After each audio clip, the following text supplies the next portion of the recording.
Halo, selamat pagi, salam sehat, dan salam SFD. Berjumpa lagi dengan saya, Bapak Y. Marbun, tentunya dalam bidang studi Bahasa Indonesia.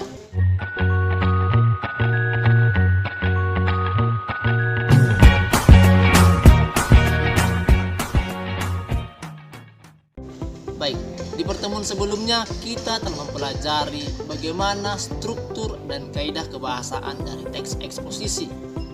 Nah, di pertemuan kali ini kita akan membahas teks eksposisi lebih lanjut. Adapun tujuan pembelajaran kita hari ini yakni dengan mengamalkan nilai karakter keSFD-an, yakni energik dengan menemukan hal-hal yang baru, anak-anak kami seluruhnya akan mampu memahami bagaimana langkah-langkah dalam menulis teks eksposisi, serta bagaimana menuliskan ke dalam teks yang utuh. Dan kami semua tetap semangat, tetap jaga karakter keSFD-anmu. Salam sehat dan salam SFD. Nah, baik. Di pertemuan kali ini kita akan membahas teks eksposisi. Nah, di pertemuan sebelumnya kita telah mempelajari apa itu pengertian dari teks eksposisi, yakni teks yang berisi karangan yang terkandung sejumlah informasi atau pengetahuan yang disajikan secara singkat dan akurat. Nah, kemudian tujuan dari teks eksposisi, kira-kira apa yang menjadi tujuan dari teks eksposisi tersebut? Nah, adapun yang menjadi tujuannya yakni menjelaskan informasi tertentu supaya dapat menambah ilmu pengetahuan si pembaca. Sehingga apa? Dengan membaca teks eksposisi, maka pembaca akan mendapatkan pengetahuan secara rinci dari sesuatu hal yang dibahas atau topik yang dibahas. Nah, kemudian ada ciri-ciri dari teks eksposisi, yakni teks eksposisi berisikan singkat dan padat, kemudian kayak informasi yang mengajak, lalu penyampaian teksnya secara lugas dan menggunakan bahasa yang baku, kemudian menjelaskan informasi pengetahuan atau fakta-fakta, lalu tidak memihak, berarti tidak memaksakan kemauannya sendiri, tidak memaksakan si pembaca percaya atau tidak percaya kepada apa yang ia sampaikan. Kemudian penjelasannya disertai dengan data-data atau fakta-fakta yang akurat. Lalu, fakta tersebut digunakan sebagai alat yang konkret atau berkontribusi supaya dapat memperkuat opininya. Kemudian, umumnya di dalam teks eksposisi ini menjawab apa, siapa, kapan, di mana, mengapa, dan bagaimana. Kemudian, jenis-jenis dari teks eksposisi ada 8 jenisnya. Yang pertama, eksposisi definisi, yakni mendefinisikan secara umum tentang topik yang akan dibahas. Kemudian eksposisi analisis, yaitu teks yang berisi analisis tentang topik-topik tertentu.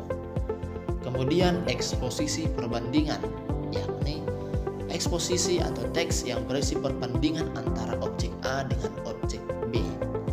Lalu teks eksposisi klasifikasi, yakni pengklasifikasian atau penggolongan terhadap topik tertentu.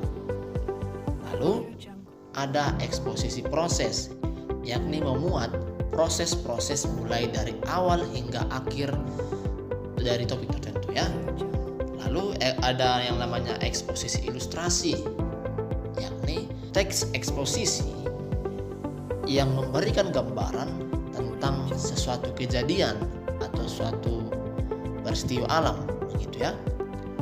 Kemudian ada eksposisi laporan atau berita. Nah, teks ini yang sering kita lihat di koran atau di televisi. Kemudian ada eksposisi pertentangan, yakni pertentangan antara topik A dengan topik B. Oke, itulah kira-kira teks atau jenis-jenis dari teks eksposisi yang telah kita pelajari di pertemuan sebelumnya. Kemudian struktur dari teks eksposisi. Nah, ini juga telah kita pelajari di pertemuan sebelumnya, di mana strukturnya terdiri dari 3, yakni yang pertama ada pernyataan pendapat, kemudian ada argumentasi, lalu penegasan ulang pendapat atau reiteration. Yang pertama yakni pernyataan pendapat atau tesis, di mana pada struktur yang pertama ini berisikan tentang penjelasan secara umum atau opini atau pendapat si penulis secara umum tentang topik yang akan dibahas.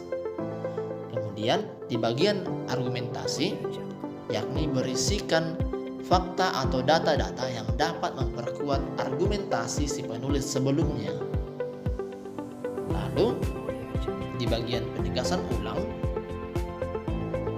di sini berisikan tentang simpulan atau saran atau instruksi dari si penulis tentang tesis atau topik yang diangkat yang di awal tadi.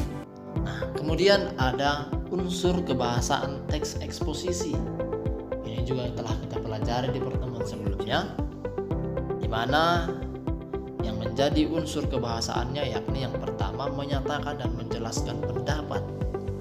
Dalam teks eksposisi pastilah menyatakan atau menjelaskan pendapat atau opini si penulis.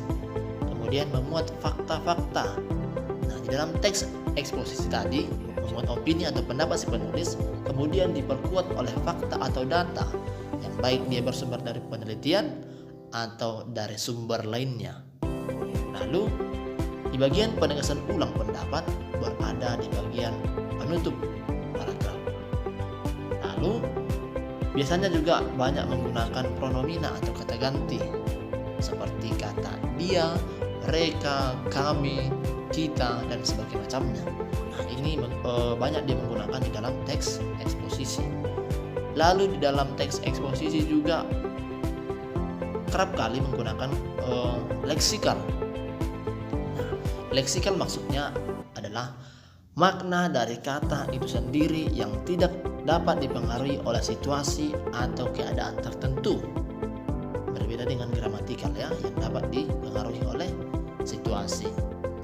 Nah, kemudian ada konjungsi di dalam teks eksposisi. Nah, lalu di pertemuan kali ini lebih lanjut kita akan mempelajari bagaimana tahap-tahap atau langkah-langkah di dalam menulis teks eksposisi. Adapun yang menjadi tahap-tahapnya, yang pertama yakni menentukan topik. Kira-kira topik apa yang akan